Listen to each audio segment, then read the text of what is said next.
చెరకు వాణిజ్య పంటల్లో ప్రధానమైనది. తెలుగు రాష్ట్రాల్లో పలు ప్రాంతాలలో సాగు చేస్తున్నారు.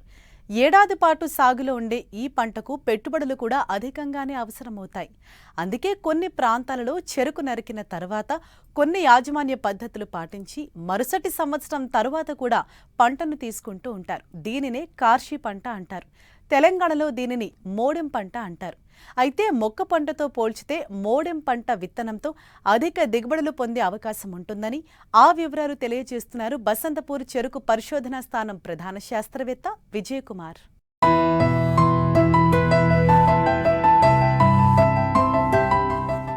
తెలుగు రాష్ట్రాల్లో 2 లక్షల హెక్టార్లలో సాగు చేయబడుతున్న వాణిజ్య పంట చెరకు. తెలంగాణలో 50,000 హెక్టార్లలో చెరకు సాగులో ఉంది. చెరకు విస్తీర్ణంలో 55 నుంచి 60% వరకు మొక్క తోటగాను, 40 నుంచి 45% మోడం తోటలుగాను సాగులో ఉన్నాయి. మొక్క తోటను మోడం చేయడం వలన విత్తనపు ఖర్చుతో పాటు పొలం తయారీ ఖర్చు తగ్గి చెరకు సాగులో ఎంతో లాభం చేకూరుతుంది. దిగుబడుల విషయంలో మొక్క తోటలో హెక్టార్కు 75 నుంచి 80 టన్నులు వస్తుండగా మోడం తోటల నుంచి 50 నుంచి 60 టన్నుల దిగుబడి సాధిస్తున్నారు రైతులు.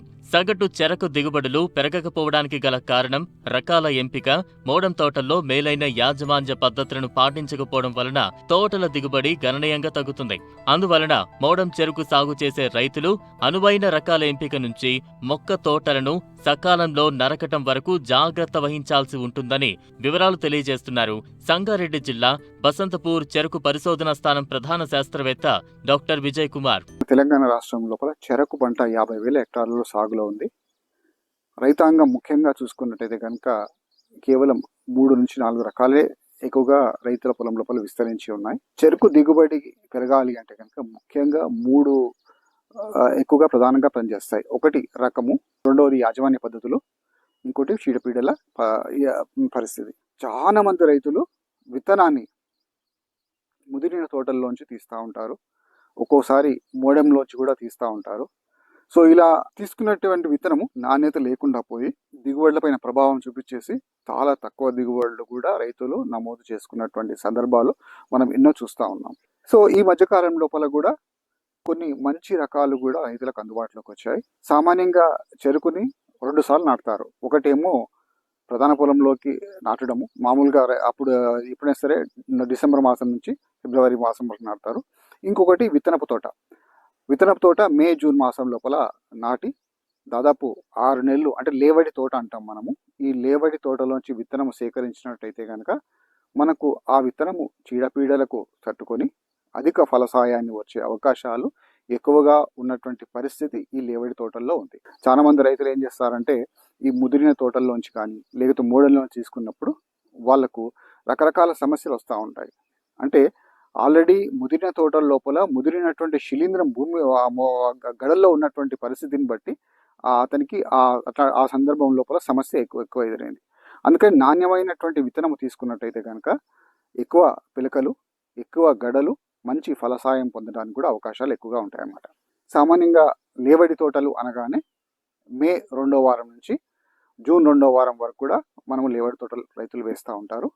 ఇక్కడ ప్రధాన పొలంకి ఈ లేవడి తోటలకి ఉన్నటువంటి వ్యత్యాసం ఏమిటంటే, మామూలుగా ప్రధాన పొలం లోపల వరుసకి మధ్య దూరము 4 అడుగుల నుంచి 6 అడుగుల వరకు వేస్తూ ఉంటారు.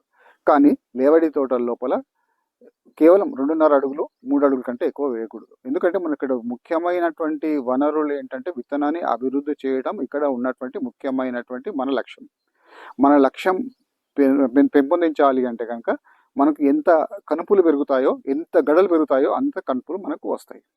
ఆ కనుపులు రావడంతోనే మనకు విత్తనం ఎక్కువగా రావడానికి అవకాశాలు ఎక్కువగా ఉన్నాయి. జనరల్గా రైతులందరూ చూస్తూ ఉంటారు, బాగా ముదిరిన తోటల్లో కనుక ఎకరానికి దాదాపు 4 నుంచి 5 టన్నుల వరకు కూడా విత్తనం వాడుతూ ఉంటారు. ఇవాళ టన్ను విత్తనము చూసుకున్నట్లయితే 4,000 రూపాయలు, అంటే కేవలం 20,000 రూపాయలు కేవలం విత్తనం ఖర్చుకే వాళ్ళు వాడుతూ ఉంటారు.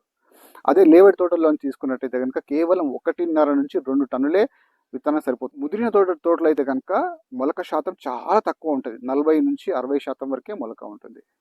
అదే లేవడి తోటల లోపల విత్తనంలోంచి సేకరించినటువంటి విత్తనం లోపల 90 నుంచి 100% వరకు కూడా మొలక ఉంటుంది. మోడెం చెరుకు సాగు చేసే రైతులు అందుకు అనువైన రకాలను ఎంచుకోవాలి.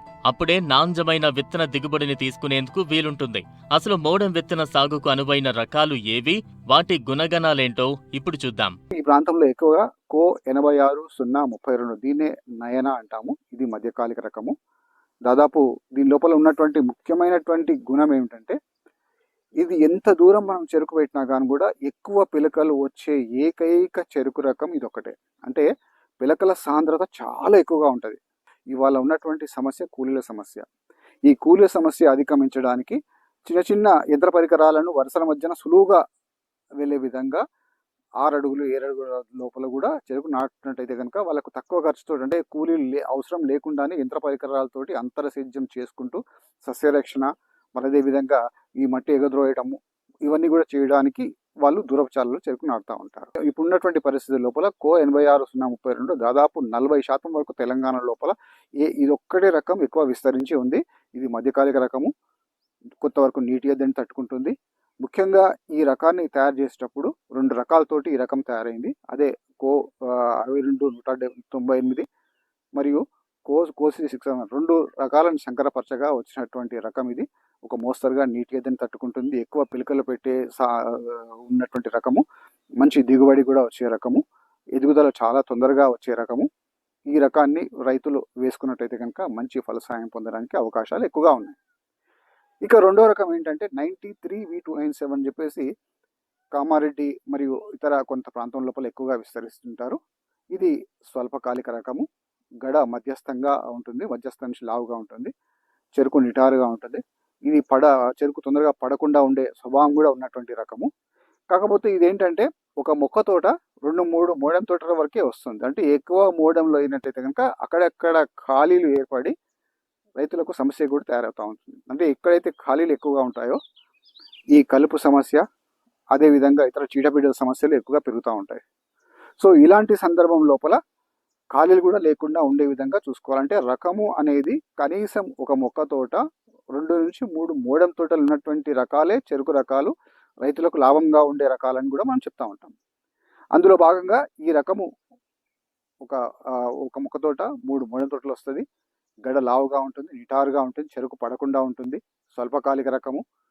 సో అన్ని అవకాశాలు కూడా చాలా ఎక్కువగా ఉన్నాయి కాబట్టి ఇది కూడా 22-30% వరకు కూడా తెలంగాణ ప్రాంతం లోపల విస్తరించి ఉన్నటువంటి రకం. ఇక మూడో రకం చూసుకున్నట్టయితే కనుక కో VSI 12-121, ఇంకోటి 2003V46. ఈ 2 రకాలు కూడా ఈ 3వ స్థానం లోపల ఉన్నటువంటి రకం. ఖమ్మం ప్రాంతంలో పోయినట్టయితే కనుక 2003V46 ఎక్కువగా ఉంటుంది. అదే తెలంగాణ ప్రాంతంలో జహీరాబాద్ ప్రాంతంలో చూసుకున్నట్టయితే కనుక ఈ కో VSI 12-121 దీన్నే 8005 అంటాము. ఈ 2 రకాలు ఇవి కూడా మనకు 3వ ప్రాంతం లోపల ఉన్నాయి. అయితే ఇక్కడ లక్ష్యం ఏంటంటే ఈ 8005 అనేది మధ్యకాలిక రకము. దీని లోపల ఉన్నటువంటి మంచి గుణం ఏంటంటే మొక్క తోట ఎంత దిగుబడి వస్తుందో మోడెం తోట కూడా అదే విధంగా వస్తుంది. గడ మధ్యస్థంగా ఉంటుంది, తొందరగా చెరుకు పెరిగే లక్షణం కూడా ఉంటుంది. కాకపోతే దీనికి లోటుపాట్లు ఏంటంటే దీనికి కాటుగా ఎక్కువగా వస్తుంది. ఎప్పుడైతే వేసవి లోపల కాటుగా వస్తుందో తగిన యాజమాన్య పద్ధతులు తీసుకొని చెరకు పంటని మంచి మెలకువలతో పంటని కాపాడుకోవాల్సిన అవసరం ఉంది. కొత్త రకాలు కూడా మనకు అందుబాటులోకి వచ్చినాయి. అందులో 2013 or 81 అనే రకం ఒకటి. ఇది రుద్రూరు ప్రాంతీయ చెరకు మరియు వరి పరిశోధన స్థానం వాళ్ళు తయారు చేసినటువంటి మధ్యకాలిక రకము. ఇది కూడా మంచి దిగుబడితోటి మంచి రసనాన్యతతో కూడా రైతులకు అందుబాటులో ఉంది. ఇంకొకటి చూసుకున్నట్లయితే MS 10001 అనే రకము, ఇంకొకటి 13-007 అనే రకము. ఈ 3 రకాలు కూడా కొత్త రకాలుగా మనకి ప్రాంతం లోపల రైతుల దగ్గర విస్తరించి ఉన్నాయి. ఈ 3 రకాల్లో కూడా మనం సాగు చేస్తున్నటువంటి రకాల కంటే కూడా అధిక దిగుబడులు వచ్చే విధంగా మన రైతులు సాగు చేస్తూ ఉన్నారు. ఇప్పుడు చెరకు సాగుని దాదాపు ఎకరాకి 100 టన్నుల లక్ష్యంతోనే సాగు చేయాలి తప్ప మనం పాత పద్ధతి లోపల 40-50 టన్నులతో చేయకుండా ఉండే విధంగా ఉండకూడదు. సో 100 టన్నులు చేయాలంటే మీరు చెప్పినట్టుగానే మంచి నాణ్యమైన విత్తనము, సకాలం లోపల ఎరువుల యాజమాన్యము, చీడపీడల యాజమాన్యము ఇవన్నీ చేసుకున్నట్టయితే మంచి ఫలసాయం పొందడానికి కూడా అవకాశాలు ఎక్కువగా ఉన్నాయి.